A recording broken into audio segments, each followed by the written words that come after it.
Muy buenas tardes a la red de telemedicina que nos escucha y nos ve.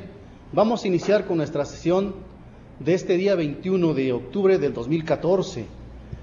Tenemos con nosotros al cirujano laparoscopista, el doctor Luciano Tenorio Vasconcelos, que además de tener esta especialidad, ha sido director del ISSSTE y esta misma especialidad la llevó a cabo en el Hospital de la Raza de la Ciudad de México, que nos hablará de un importante tema como es que se trata de cirugías. Cirugías salva la vida, que es de mucho interés para todos ustedes que están en los hospitales básicos comunitarios y que en este momento están con nosotros conectados a nuestra red.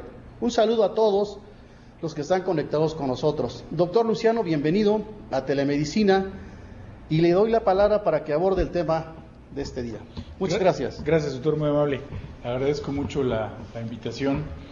El tema que vamos a abordar se llama Cirugía Segura Salva Vidas y es un programa que tenemos la instrucción de la Secretaría de Salud Nacional y de la Organización Mundial de la Salud para que sea un programa obligatorio en todas las cirugías que llevamos a cabo.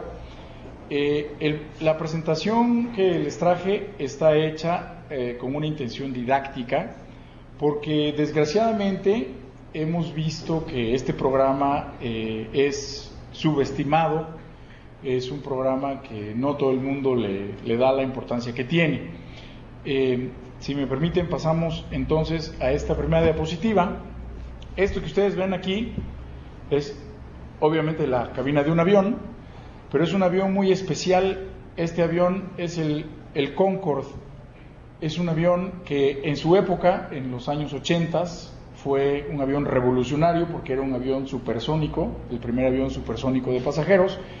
Y curiosamente todo lo que están ustedes viendo ahí es mecánico e hidráulico. O sea, este avión no traía computadoras de vuelo como traen los aviones de actualmente. Entonces todos los cálculos que hacían los pilotos y los ingenieros de vuelo eran basados en el humano, lo cual pues llevaba una altísima posibilidad de que hubiera un error humano, porque no había computadoras calculando este tipo de cosas. Les pongo la cabina de un avión, y específicamente esta, la del Concorde, porque los quirófanos, que tengo entendido que ustedes participan en las cirugías en sus hospitales, los quirófanos se convierten a veces como en las cabinas de un avión cuando estamos empezando las cirugías. Y la seguridad del paciente muchas veces ha sido comparada recientemente con la seguridad en la aeronáutica. De hecho, hay un libro muy bueno que se llama Los hospitales deberían volar, haciendo referencia de la seguridad en aeronáutica y la seguridad en los hospitales. Entonces, este programa pretende que nosotros podamos manejar un quirófano como estos pilotos manejaban la cabina del Concorde. Este es el documento que ustedes deben de conocer. Si algunos no los conocen, lo ponemos a disposición con mucho gusto para que lo tengan y lo apliquen en todas sus cirugías. Les repito que este programa es un programa obligatorio emitido por la Organización Mundial de la Salud y avalado por la Secretaría de Salud Nacional. Como ya lo conocen, saben que tiene 3 pasos: antes de la inducción anestésica, antes del corte y antes de que el paciente salga del quirófano. ¿De qué se trata esto? Este programa y esta hojita. Bueno, se trata de hacer 3 pausas. La primera pausa es como si estuviéramos en el avión y fuéramos a checar las cosas antes de mover el avión. O sea, la primera pausa antes de empezar una cirugía debe de ser antes de la anestesia. ¿Y qué tenemos que checar? Que vayamos a operar al paciente correcto, que lo vayamos a operar en el lugar correcto, que no nos vayamos a equivocar de lado con el riñón derecho cuando íbamos a operar el riñón izquierdo, etcétera, etcétera. Que la máquina de anestesia y los insumos que va a ocupar el anestesiólogo estén completos y correctamente funcionando, si el paciente tiene alergias, etcétera, etcétera. Las que ustedes ya conocen y que están ahí enlistadas. Es una pequeña pausa antes de empezar la anestesia, para decir, ¿tenemos todo para llevar a este paciente seguramente a una anestesia? ¿Sí? Perfecto. La siguiente pausa, que es la segunda columna que ustedes ven allí, es una pausa antes de comenzar la operación como tal, o sea, antes de hacer el corte. Esto es como si ya estuviéramos enfilados en la pista y antes de que despegue el avión, damos una revisada de que no vaya a pasar nada. Y la tercera pausa es antes de que el paciente salga del quirófano, que es como si fuéramos a empezar el descenso del avión y lo fuéramos a aterrizar. Voy a ir enumerándolas poco a poco aquí adelante. ¿Qué pretende este programa? El programa pretende disminuir los eventos adversos en quirófano. Entonces, nos vamos a regresar un poquito y decir qué es un evento adverso. Es un daño no intencionado, nosotros no tenemos la intención de dañar a un paciente, causado por nosotros, los profesionales de la salud, no relacionado con la enfermedad ni con las condiciones subyacentes del paciente. Les voy a poner unos ejemplos, ¿sí?, para que ustedes fácilmente los reconozcan.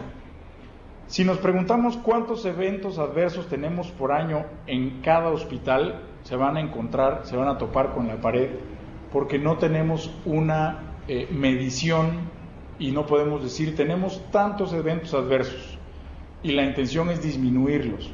Tendríamos que estar contabilizando estos eventos adversos en nuestros hospitales, ¿sí?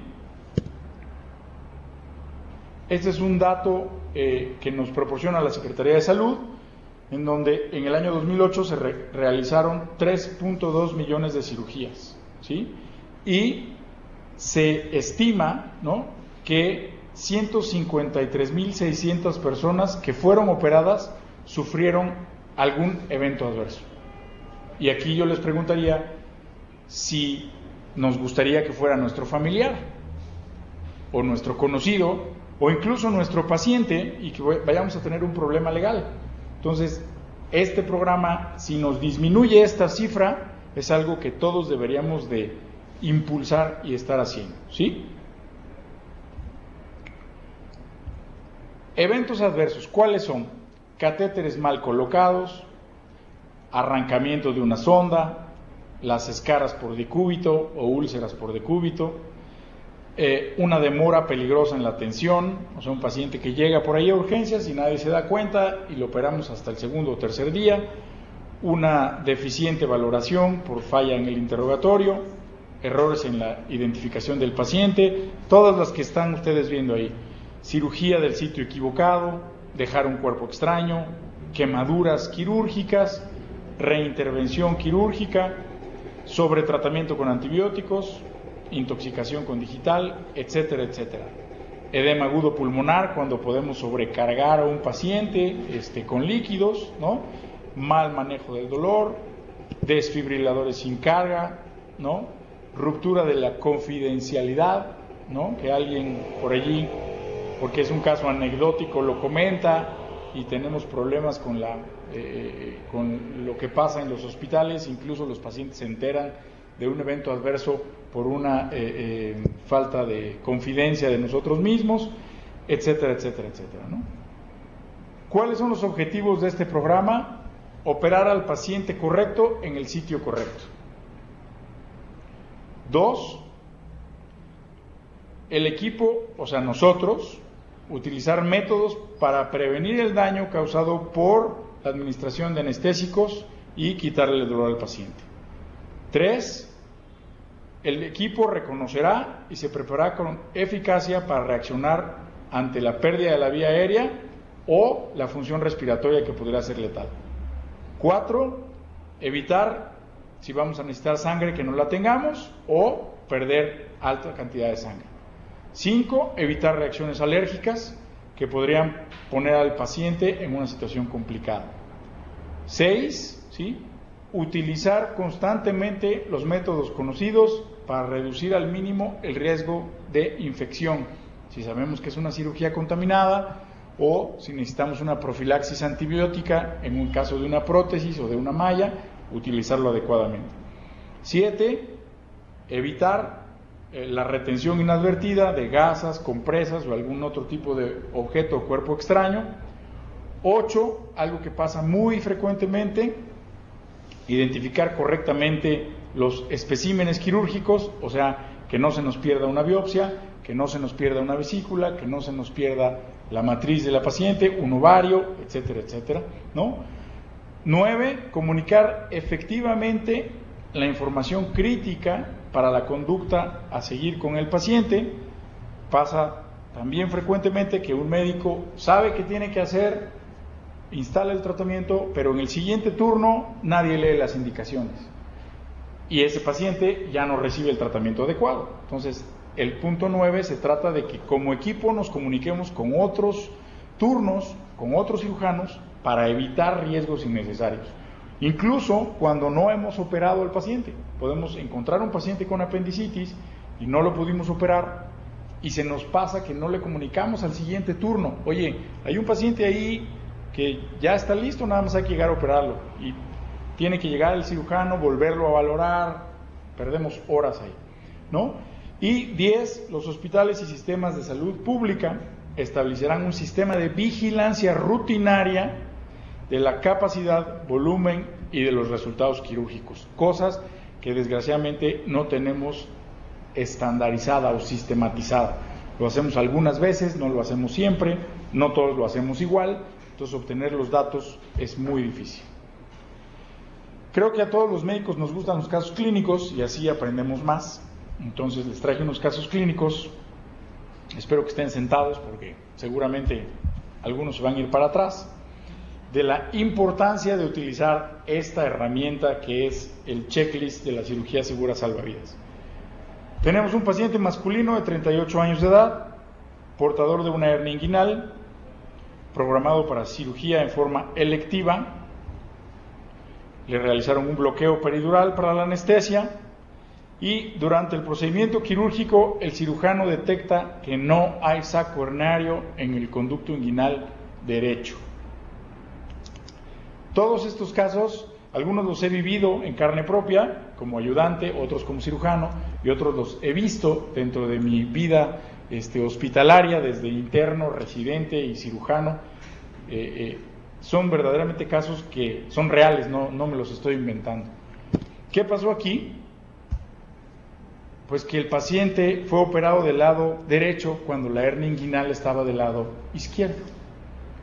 Y esto se pudo haber prevenido si en el programa de cirugía segura salvavidas que ya tienen ahí al lado, antes de la inducción anestésica, le hubiéramos demarcado el sitio quirúrgico, o sea, ponerle una rayita y decir es el lado izquierdo, no es el lado derecho.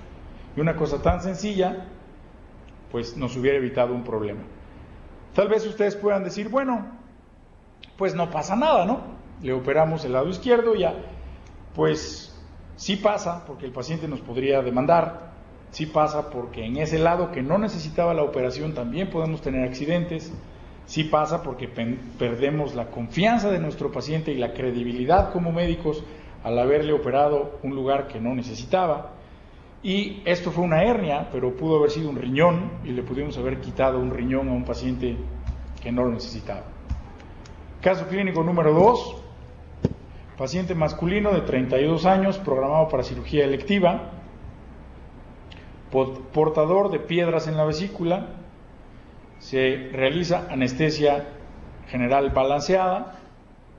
Durante el procedimiento es necesario hacer un estudio de imagen con medio de contraste que se llama colangiografía transoperatoria y el paciente presenta rash, una erupción cutánea importante y posteriormente desaturación del oxígeno. No es posible completar la cirugía y el paciente sale grave a la terapia intensiva. ¿Qué pasó aquí? El paciente era alérgico a los medios de contraste iodados y nosotros no se lo preguntamos. ¿Dónde se pudo haber evitado? En este paso de la cirugía segura salvavidas, en este punto específicamente, en donde le preguntamos al paciente si conoce de alguna alergia. Siguiente caso, paciente masculino de 68 años de edad, portador de valvulopatía aórtica por fiebre reumática, tenía una válvula del corazón ahí muy lastimada, se programa para reemplazo de la válvula aórtica. Este caso me tocó vivirlo en cirugía, siendo residente. Posterior al implante de la válvula se aprecia isquemia cardíaca aguda y se realizó un doble bypass con injerto de safena invertida con la intención de salvarlo del infarto. Sin embargo, el paciente falleció en sala. ¿Qué pasó aquí? Que no teníamos la válvula aórtica del tamaño adecuado. Había una válvula de tamaño 34 y una válvula de tamaño 36. Y no teníamos específicamente la válvula 35. La válvula 34 quedaba floja, tuvimos que poner la que seguía, la 36, y era una válvula que el anillo de la válvula es más alto, y eso tapó la salida de las coronarias y el paciente se infartó. Desgraciadamente, esto es como si nos diéramos cuenta que el avión no trae un ala ya que estamos volando, y eso es inadmisible. Esto se tuvo que haber previsto antes de la operación y se pudo haber evitado específicamente si hubiéramos hecho el programa de cirugía segura salvavidas con este paso.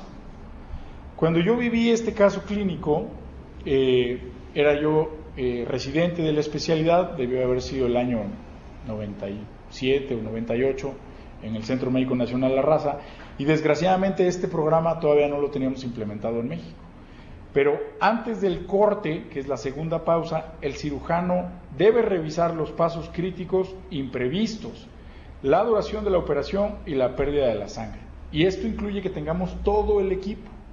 Si no tenemos todo el equipo, no empezamos. El paciente ya está anestesiado, pero aún así podemos salvarlo. Desgraciadamente, con el corazón abierto, porque esta cirugía es una cirugía de corazón abierto, pues, y una vez quitadole la válvula aórtica, pues no puedes hacer otra cosa más que ponerle lo que tengas, cuando se pudo haber previsto. Siguiente caso clínico, paciente femenino de 58 años de edad, programada para cirugía electiva, portadora de gonartrosis en la rodilla derecha, sometida a bloqueo peridural. Una vez realizada la anestesia, no es posible llevar a cabo el procedimiento ya que el cirujano no se encontraba presente. No estaba. Así. Y cuando le preguntaron, ¿y el doctor? Pues es que aquí estaba, yo lo vi hace rato. No, pues búsquenlo. Y búsquenlo, y búsquenlo, y el doctor no estaba en el hospital. Esto se pudo haber previsto.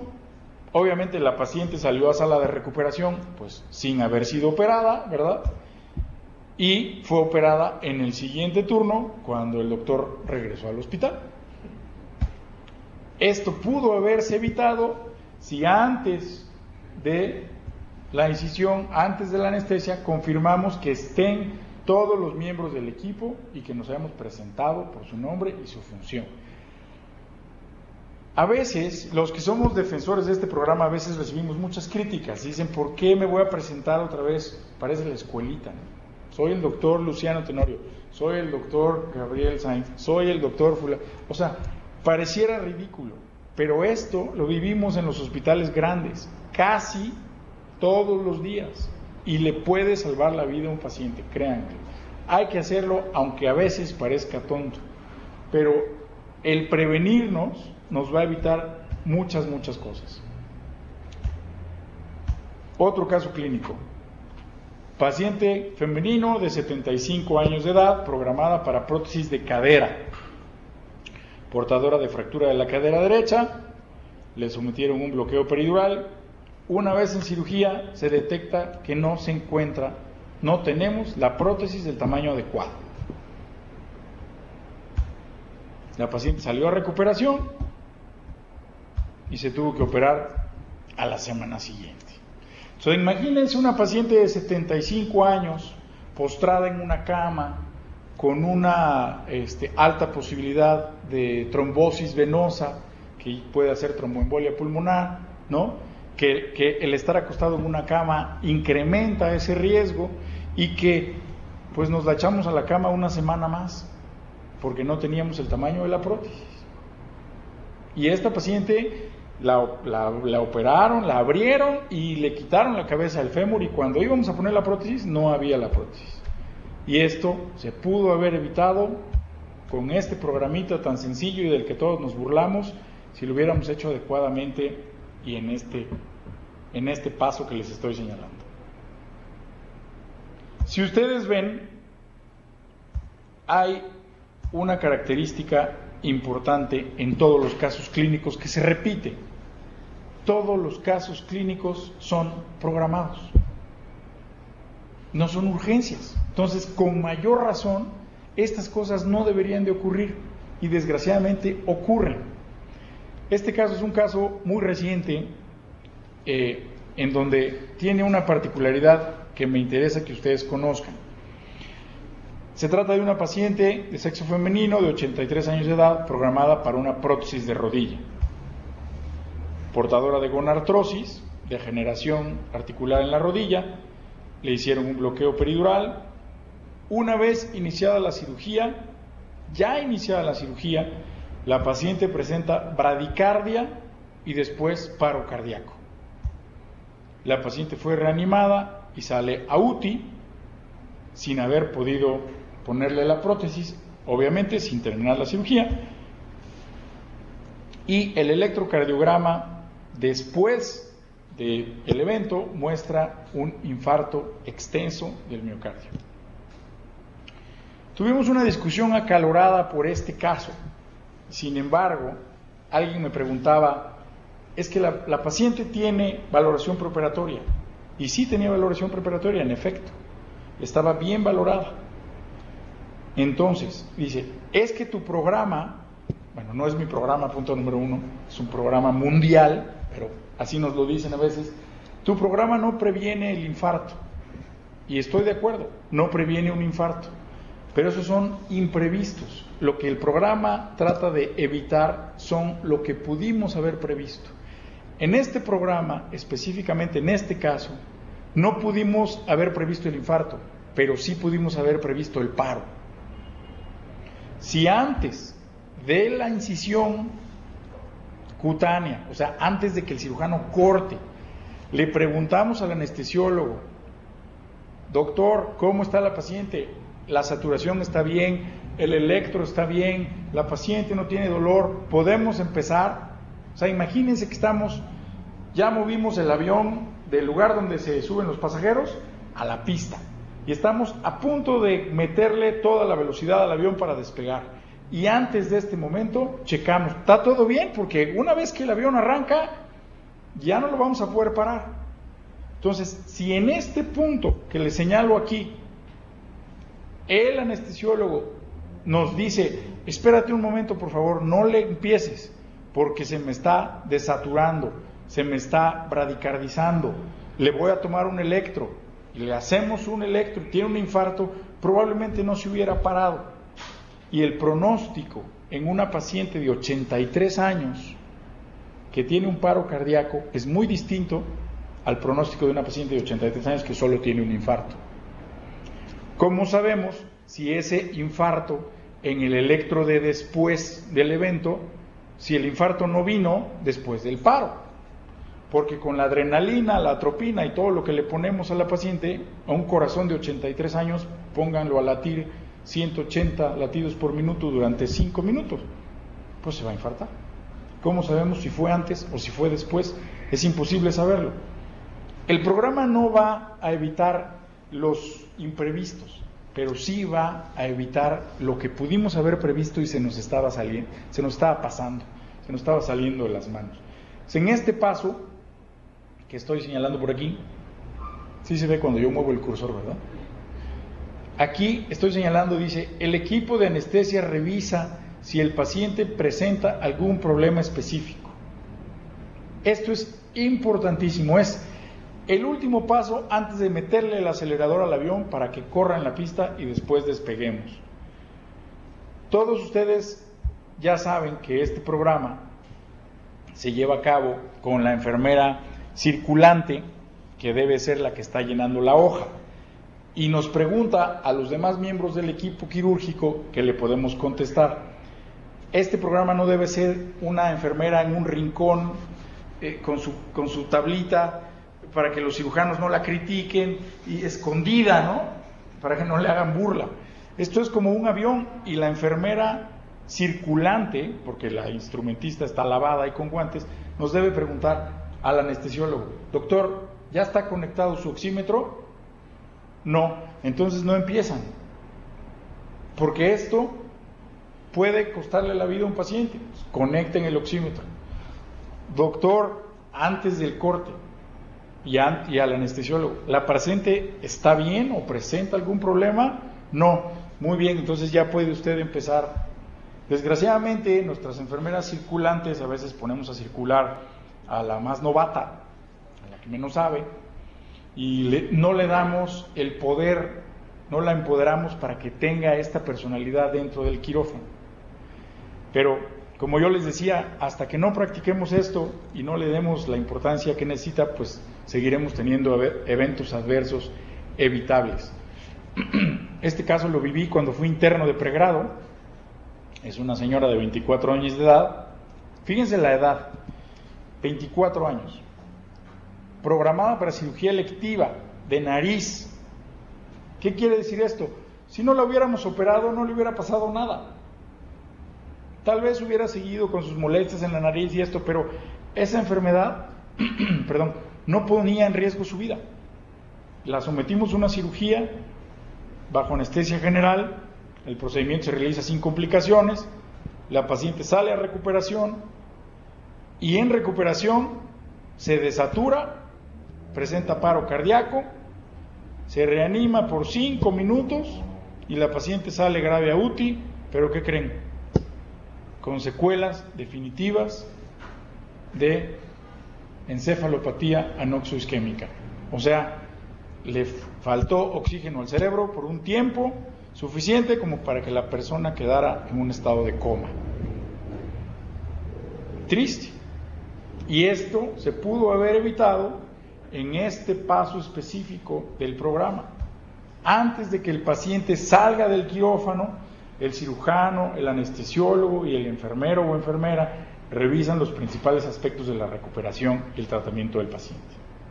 Si aquí decimos, pónganle oxígeno, pónganlo en posición de Rosier, déjenle el oxímetro, etcétera, etcétera, pudimos haber salvado una vida. Por eso el programa se llama Cirugía Segura Salvavidas. Esto es un ejemplo de que cuando planeamos las cosas más difíciles se pueden llevar a cabo de una manera segura. Ustedes ven que este avión, que esto eran sus vuelos de prueba, es el avión de pasajeros más grande del mundo, es de 2 pisos todo el avión, es un avión francés de la marca Airbus. Si logran ver la pista, está hacia allá y el avión viene chueco.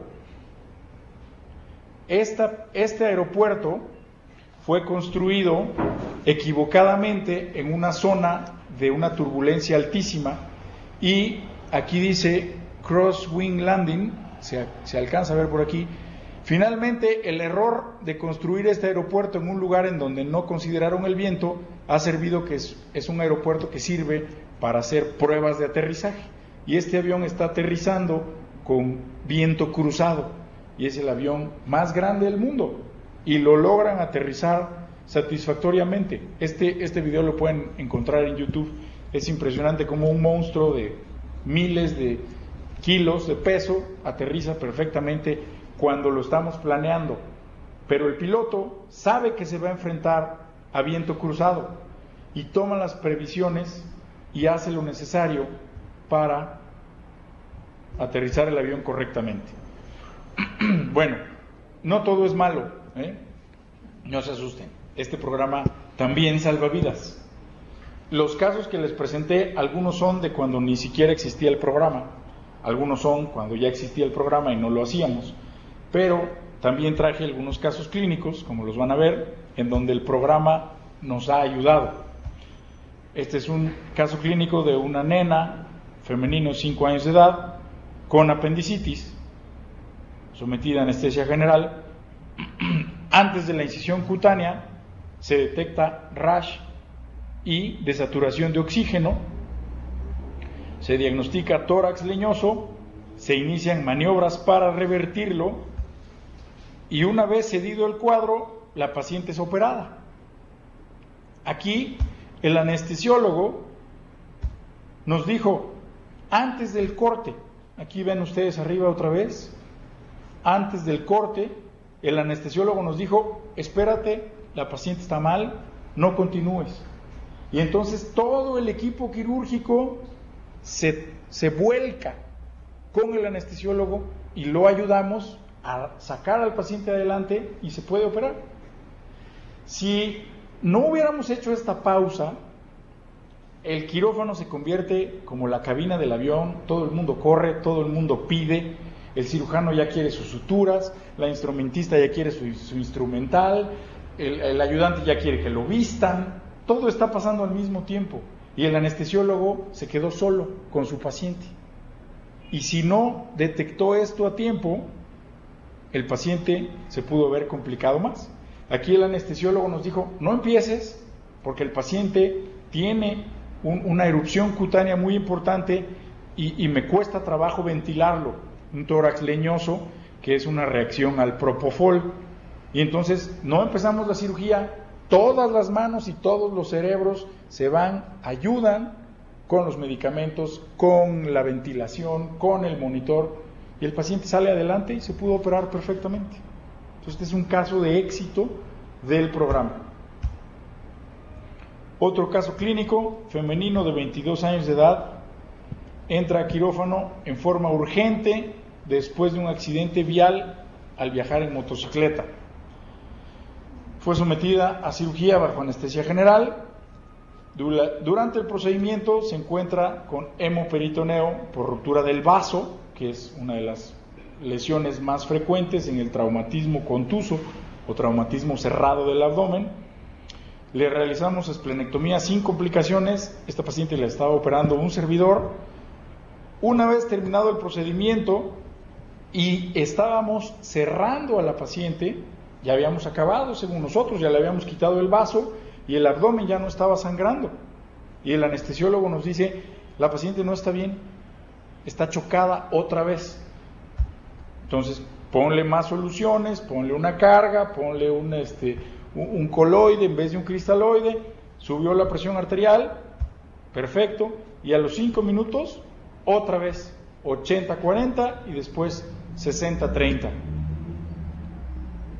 ¿Qué pasa si este paciente, fíjense en la importancia, qué pasa si este paciente sale a recuperación?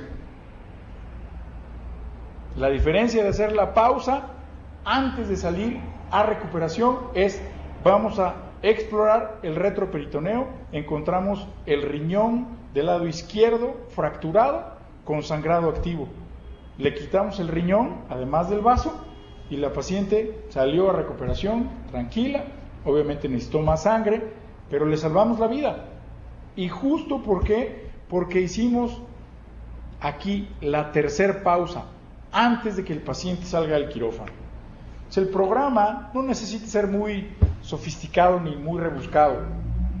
Y ustedes que asisten en las cirugías deben de acordarse de que hay que hacer una pausa antes de la anestesia para checar si tenemos todo lo necesario, si estamos todos los que tenemos que estar, si el anestesiólogo y su máquina de anestesia están listos.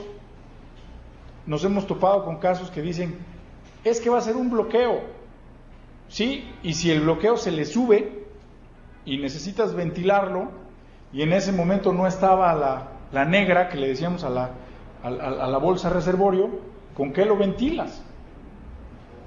Hemos tenido casos como esos. Entonces hay que revisar los aparatos de la anestesia. Entonces la primera pausa es antes de la anestesia, la segunda pausa es antes del corte y la tercera pausa, como en este caso, es antes de que el paciente salga del quirófano. Dicen que la cirugía es muy sencilla, esto lo decía uno de mis maestros, y que la cirugía es por colores. Y tienes que suturar lo blanco con lo blanco, lo rojo con lo rojo, lo café con lo café, lo amarillo con lo amarillo.